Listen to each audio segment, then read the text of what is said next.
Good morning friend, welcome back to my channel Ruby lifestyles. কেমন আছো তোমরা? সবাই ভালো আছো, আমিও ভালো আছি। তো দেখতে পাচ্ছ সকাল সকাল কাজ শুরু হয়ে গেছে।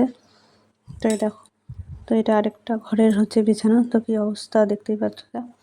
তো আমি এটা একটু পরিষ্কার করে নিচ্ছি। তো আজকে শুক্রবার ছিল, প্রচণ্ড বৃষ্টি হচ্ছে আমাদের এখানে। এতদিন উত্তরবঙ্গে খুবই গরম ছিল, তো এখন 2-3 দিন ধরে খুব বৃষ্টি হচ্ছে। তো তোমরা কে কে দেখছো, তোমাদের ওখানে বৃষ্টি হচ্ছে নাকি তোমরা কমেন্টে জানিও। তো দেখো আমি বিছানা পুরোটা ভালো করে ঝেড়ে ভালো করে পরিষ্কার করে নিলাম। তারপরে কতগুলো জামা কাপড় ছিল সেগুলো ভাঁজ করে নিচ্ছিলাম। আর যতই ঝড় বৃষ্টি যত কিছুই আসুক না কেন, মেয়েদের সংসারে কাজ করতেই হবে। তো সকালবেলায় উঠে ছেলে স্কুলে গেছে, ছেলের পরীক্ষা চলছে। বাংলা মিডিয়ামের পরীক্ষা তো এখন হয় না, কিন্তু ইংলিশ মিডিয়াম স্কুলগুলোতে এখন পরীক্ষা চলছে, হাফ ইয়ারলি পরীক্ষাগুলো। তো আজকেই শেষ হলো লেখা পরীক্ষা। তো ওকে পাঠিয়ে দিয়ে, তো আমি টিফিন করে ওকে পাঠিয়ে দিলাম। দেওয়ার পরে আমরাও টিফিন করে নিয়েছিলাম। তো আমি যখন ভিডিওটা স্টার্ট করছি তখন তো 9:30 বাজে। তো মেয়ে ওই ঘরে বসে টিভি দেখছিল। তো বসে বসে টিভি দেখছিল আর খাচ্ছিল।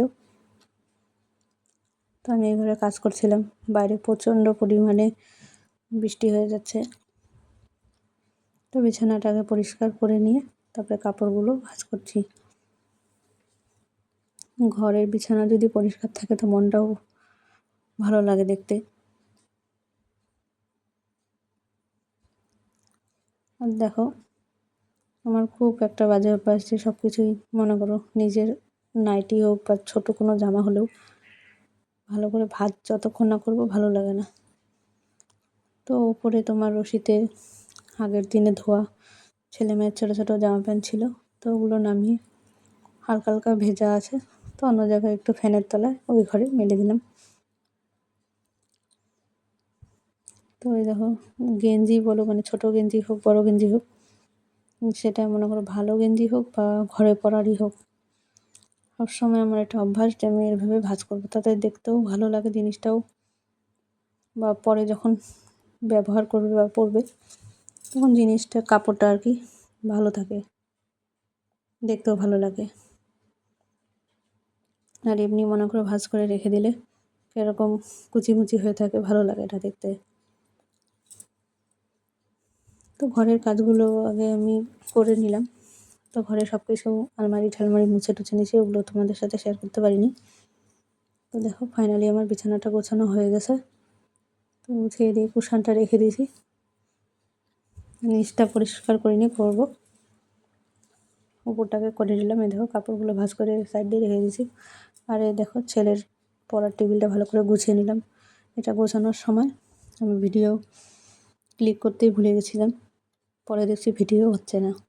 তো পরে আমি হালকা ভিডিও করে গোছানোর পরে তোমাদের সাথে শেয়ার করলাম। আর বাইরে দেখো কী পরিস্থিতি, কীভাবে অঝরে বৃষ্টি হয়ে যাচ্ছে, দেখো কত জল।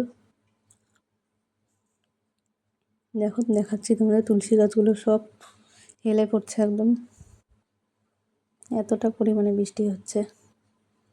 তো তোমাদের একটু বাইরে থেকে দেখিয়ে এসে আমি ঘরে চলে আসলাম। ঘরে এসে নিচটা ভালো করে আমি ঝাড়ু দিয়ে দিচ্ছিলাম, ঘরটা ঝাড়ু দিয়ে তারপর অন্য কাজগুলোও করবো। রান্নাও বাকি ছিল, আমার সকালের খাওয়া হয়ে গেছিলো, তারপরে তো দুপুরের জন্য রান্না করতে হবে। তো আমি দেখো এই যে সকালবেলা ঘুম থেকে উঠে জামা কাপড় কটা ছিল ছেলে মেয়ের, ওগুলো ভিজিয়ে দিয়েছিলাম। তো আমি ঘরটা ঝাড় দিয়ে আমি বাইরে চলে আসলাম ধুতে। তো এখন যদি না ধুয়ে দিই, মনে করো আরও পরে বেলা হয়ে গেলে তখন শুকোতে যাবে না, এমনি অঝরে বৃষ্টি হচ্ছে।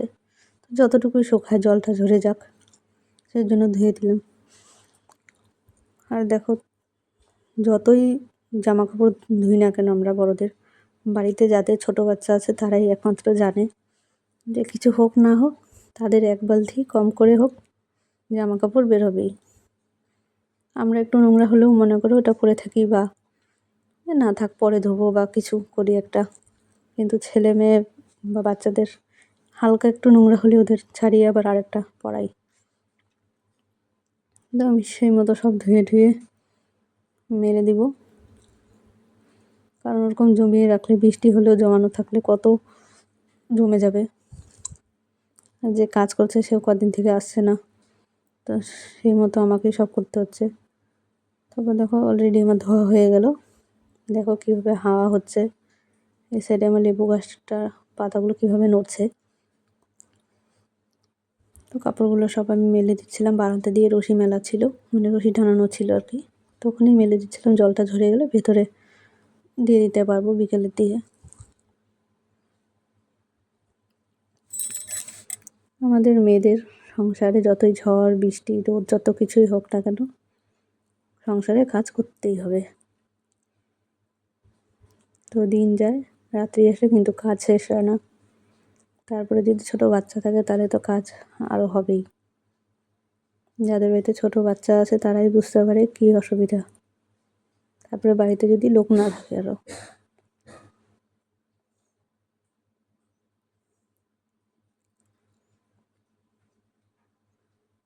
এতটা বৃষ্টি হয়েছে নিচে, আমি তাই দেখছিলাম পুরো জল জমে গেছে, ওটাই আমি কাপড় মেলতে মেলতে দেখছিলাম।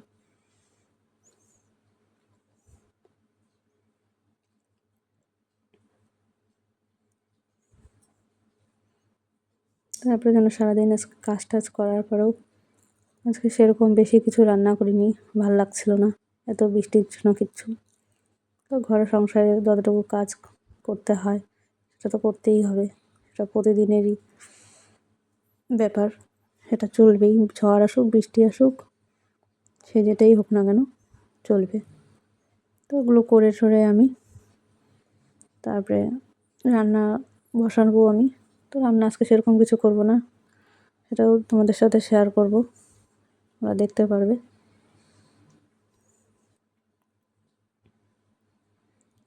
তবে আজকে আমি একটা কাজ করেছি যে আমি সারাদিন এত বৃষ্টির মধ্যেও যতটা পারছি সংসারে কাজ করে ঠরেও আমি আজকে রাত্রেবেলায় একটু মেকআপ করছি, সেটা তোমরা পরে দেখতে পারবে।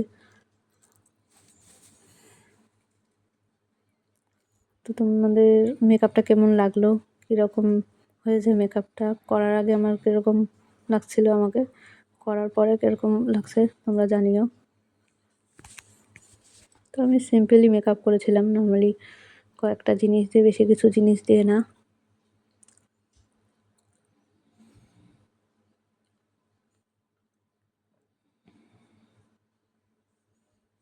এই ছোটো ছোটো জামা কাপড় মেলতে খুব বিরক্ত লাগে জানো তো। বড় জামা কাপড় হলে ফট করে মেলে দেওয়া যায়, কিন্তু ছোটো জামা কাপড় একটু এদিক ওদিক হয়ে গেলে নিচে পড়ে গেলে আবার ধুতে হবে। তো আমি ধুয়ে ধুয়ে ঘরে চলে আসলাম। ঘরে চলে এসে এক সাইডে ভাত বসিয়ে দিয়েছি, আর এক সাইডে হচ্ছে তেল ফোড়ন দিয়ে শুকনো লঙ্কা, সাদা জিরে, তেজপাতা, কাঁচা লঙ্কা ফোড়ন দিয়ে আমি ইলিশ মাছের মাথা ছিল আগের দিনের, তো ইলিশ মাছের মাথা দিয়ে কচুর শাকটা আমি আগে সকালবেলা উঠে কেটে নিয়েছি ছেলে স্কুলে যাওয়ার পরেই। তো সেদ্ধ বসিয়ে দিয়েছিলাম, তো ওটা দেখাইনি তোমাদের, ভিডিও করতে পারিনি। তো এই দেখো কচুর শাকটা দিয়ে দিয়েছিলাম। তারপরে দেখো কচুর শাকটা হয়ে আসছে, যেহেতু ইলিশ মাছের মাথা দিয়ে করছি। তো কার কার ভালো লাগে ইলিশ মাছের মাথা দিয়ে কচুর শাক তোমরা কমেন্টে জানিও। আমাদের তো ইলিশ মাছের মাথা দিয়ে কচুর শাক হলে আমার আর বরের কিছুই লাগে না, খুবই ভালো লাগে। তো ভাত আর কচুর শাকই করছিলাম আজকে, আর কিছু করিনি। আর পরে আমি সেটা তোমাদের সাথে আমি শেয়ার করতে পারলাম না, বা ভুলে গেছিলাম ভিডিওটা করতে। পরে ছেলে আসার পরে আমি একটা ছেলেকেও ডিমের অমলেট করে দিয়েছিলাম, মেয়েকেও করে দিয়েছিলাম, এমনকি আমরাও করেছিলাম, মানে আমাদের জন্য আর কি 4টে ডিমের অমলেট করে নিয়েছিলাম। তো ছেলের দেখো দাঁতে খুবই ব্যথা, মাড়ি ফুলে গেছে। তো পরীক্ষা দিতে গেছে, তো যাওয়ার সময় বলে গেছে যে ও নরম ভাত খাবে এসে। তো নরম ভাত কী করবো, তো বৃষ্টি পড়ছে যেহেতু, তো আমি মুসুর ডাল দিয়ে চাল দিয়ে একটা লঙ্কা ফোড়ন দিয়ে পেঁয়াজ দিয়ে তো মুসুর ডালের আমি খিচুড়ি করে দিচ্ছি, যে একটু খেতেও টেস্ট লাগবে, খাবে বাচ্চা মানুষ। তো অল্প পরিমাণেই আমি তোমার চাল ডাল নিয়েছিলাম। তারপরে দেখো ফোটানো জল দিয়ে দিলাম। তো এদিকে ফুটছে, ওটার আমি আর দেখালাম না। যাই হোক, তারপরে বাসন কটা বেরিয়েছিল সকালে যেগুলো খেয়েছিলাম, টিফিন করা হয়েছিল, ছেলে যাওয়ার পরে বাসন বেরিয়েছিল। ছেলের টিফিনের বাসন টাসন সব ধোয়া হয়ে গেছে, ওগুলো আমি শেয়ার করতে পারিনি, বা ওগুলো ক্লিপ আমি নিতেও পারিনি। তো যে কটা আমার রান্নার পরে বাসন ছিল ধুয়ে এনে দেখো আমি একটু জল ঝরাতে দিয়েছিলাম। তারপরে আমি ঝুড়ির মধ্যে কীভাবে রাখি সেটাই দেখাচ্ছিলাম তোমাদের। সব রেখে দিলাম। তারপরে রেখে আমি সব গুছিয়ে রেখে আমি দেখো এরকম একটা ওড়না দিয়ে ভালো করে ঢেকে রাখি, তাতে কি কোনো আরশোলা ঠারশোলা কিছু ইঁদুর ঠিদুর উঠবে না। তারপরে ওইদিকে রান্নাঘরে কাজ হয়ে যাওয়ার পরে আর লাস্ট কাজ ছিল ঘর মোছাটা। তো ঘরটাকেও মুছে নিলাম, যেহেতু ঘর ঝাড়ু দেওয়া হয়ে গেছে আগেই দেখালাম। তারপরে একবারে দেখো দুপুরের কোনো ক্লিপ আমি তোমাদের সাথে শেয়ার করতে পারলাম না। একবারে সন্ধ্যার সময় চলে আসলাম। আমি দেখো চা, দুধ চা, মুড়ি আর কুকিজ নিয়ে আসছিলো এবার, এই তো। তারপরে দেখো খেয়ে ঠেয়ে সন্ধ্যাবেলায়, আজকে যেহেতু ছেলের ছুটি, পরীক্ষা শেষ, আজকে আর পড়তে বসায়নি। তো আমি কী করবো, একটু তোমাদের তাকে বললামই মেকআপ করব। তো মেকআপটা করছিলাম। এই দেখো চুলটা ভালো করে আঁচড়ে নিচ্ছিলাম। তো দেখো আমার চুলটা অনেকটাই লম্বা। তো আমার চুলটা এতটা লম্বা স্ট্রং কী করে হয়েছে সেটা জানার জন্য, যদি জানতে চাও তাহলে আমাকে সবাই কমেন্টে জানিও